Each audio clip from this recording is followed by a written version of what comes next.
Hey everyone, in today's episode we finally get to take off from where the last issue ended. And while I cover these comics, I want you all to support them by purchasing your own copy. With that said, and out of the way, in today's issue the writers really don't waste any time. They get right to the point, and it almost leaves you with a bit of a that's it kind of feeling. So I'm gonna do my best and bring it to life, however we aren't working with all that much here. If you haven't seen the last several Vader comic videos, go check them out and then come back to this one so you can follow the story easier. So in today's issue, we meet Kirak Infila, the mysterious Jedi Master who took the bearish vow.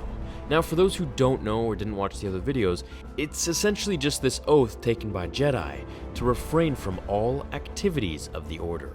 In this Master's case, he felt the pain from Order 66, however refrained from responding to it. As we see him fight his Jedi training droid on Aldolim in the Mid-Rim, we get a slight demo of Master Infila's abilities, as his droid says, "Fighting while assembling 4 Padawans' traps at once, Master Infila. It seems ill-advised, even for you."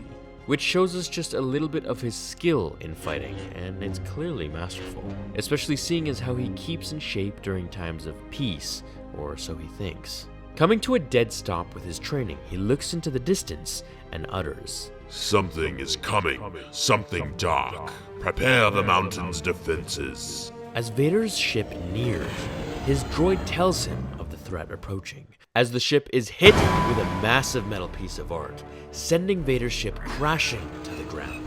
His droid tells him that the systems will be online in no more than 2 days, hoping Vader will wait until then to attack. Vader, being who he is, leaves the ship to search the planet for the Jedi. "I do not wish to disappoint him." As Vader dodges and looks up to the cliff's peak, he sees the Jedi he has been searching for.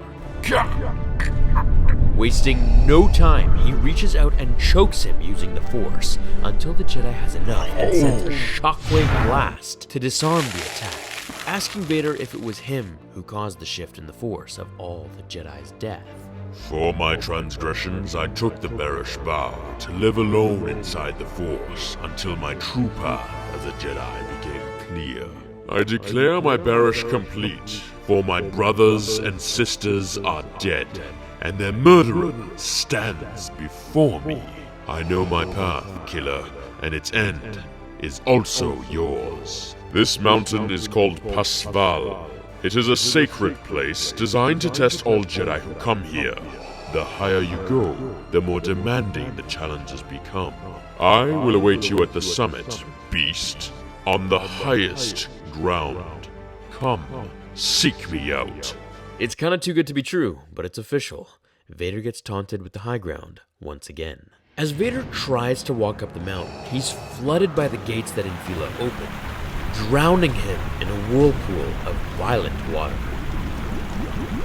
Having enough, jumping up and causing a force shockwave to separate the river before him, he made his way up the mountain as he was bombarded with Raptorans. Now, Raptorans are just these giant eagles, pretty much, and they sink their talons into his flesh and body until he uses the Force to break their beaks and send them crashing into the stones below, not without losing his protective covering of his suit on his leg. As the Jedi Master orders his droid to deactivate all traps, he allows Vader to advance faster and meet him atop the highest ground, where Vader Force pushes the Jedi onto his back and fights his droid, taking him out with ease and claiming his weapon. Now the fight was on. Facing the Jedi, the two circle each other until they ensue in a battle atop the high ground. Purple and green flashing into the sky until Vader's cybernetic leg starts to give out on him and snaps mid-fight, putting him to his knees and a green lightsaber to his throat. As Infila tells Vader, "Once you are dead, I will seek out your master and destroy him as well. And then I will restore the light of the Jedi to the galaxy. Think on that, monster!" As he Force pushes Vader violently to his doom off the cliff, sending the Dark Lord to the shadowy boulder depths below. The comic sadly ends here, and we're forced to impatiently wait for the following issue that I know is going to be literally picking up from Vader's fall. How do you feel about Vader losing here? It was purely because of his cheap quality cybernetics that Sidious gave to him. Now, if he had indeed been given General Grievous's mechanics and blueprint designs, Vader would have won already. I wonder if he'll kill the Jedi and get his crimson lightsaber finally in the next issue. As always, my fellow Jedi and Sith friends, hit like to continue the story, and I'll see you all in the next episode of Star Wars Theory.